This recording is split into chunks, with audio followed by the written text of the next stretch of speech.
நம்ம ப்ளவுஸில் வந்து பார்த்திங்க அப்படின்னா முன்பாகம் வந்து ஸ்டிச் பண்ணுறது இல்லைங்களா, இதில் வந்து ஃபஸ்ட் ஆர்ட்டோட மெஷர்மெண்ட் வந்து எவ்வளோ எடுக்கலாம் அப்படிங்கிறத வந்து பார்க்க போகிறோம். இது வந்து எல்லா ப்ளவுஸுக்குமே பொருந்துமா அப்படின்னு கேட்டிங்கன்னா கண்டிப்பாக வந்து பொருந்தாது. ஒவ்வொரு ப்ளவுஸுக்கும் பார்த்திங்க அப்படின்னா அவங்களோட சைஸ் வந்து அதிகமாக நமக்கு இதில் வர மெஷர்மெண்ட்ஸுமே வந்து அதிகமாகும். இப்போ இந்த இதில் வந்து பார்த்திங்க அப்படின்னா நம்ம எவ்வளோ பிடிக்கணும் அப்படின்னு நீங்கள் நார்மலாக வந்து பார்த்திங்க அப்படின்னா ஒரு 2.5 இன்ச் வைக்கலாம். இங்கேருந்து இந்த சைடில் நம்ம வந்து வைக்கிற அளவு இது ஓரளவுக்கு எல்லாத்துக்குமே சரியாக இருக்கும். அப்புறம் இந்த இடத்துல வந்து பார்த்திங்கன்னா 1 இன்ச் கேப் வந்து நான் கொடுக்குறேன். அதே மாதிரி 1 இன்ச் மெஷர்மெண்ட்டில் திருப்பி இந்த சைடில் நான் ஒரு மார்க் பண்ணிக்கிறேன். இப்போ நமக்கு இது கொஞ்சம் அன்ஈவனாக இருக்குது அப்படிங்கிறதுனால இதை நம்ம வந்து இப்படி கரெக்ட் பண்ணிக்கலாம்.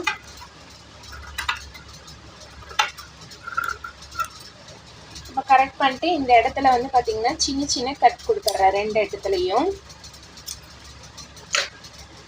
இப்போ இதில் ஒரு பீஸ் மட்டும் நம்ம எடுத்து இப்படி மடித்தோம் அப்படின்னா இந்த 2 கட் கொடுத்துருக்குறோம் இல்லைங்களா, அந்த 2 சைடு இப்படி மடித்தோம் அப்படின்னா இப்படி போட்டோம் அப்படிங்கிறப்ப நமக்கு இந்த மாதிரி வந்து கரெக்டாக வந்து சென்டராக வந்து வரணும். ஷோல்டரோட சென்டர் பாயிண்டில் வந்து இருக்கணும்.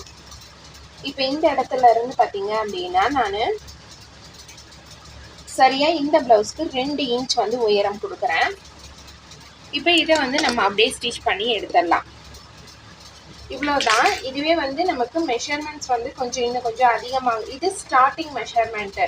நம்ம வந்து இதுவே இன்னும் கொஞ்சம் அதிகமாகுது அப்படிங்கிறப்ப நமக்கு வந்து அதுக்கு தகுந்த மாதிரி இந்த இடத்துல ஒரு 1 இன்ச் கொடுத்த இடத்துல ஒரு 1.25 கொடுக்கலாம். மீறி போனால் பார்த்திங்க அப்படின்னா நம்ம வந்து ஒரு 1.5 இன்ச் தான் அதிகமாக கொடுக்குறதே. அதே மாதிரி இந்த ஷோல்டர் வந்து கரெக்டாக சென்டராக இருக்குதா அப்படிங்கிறத பார்த்துக்கோங்க.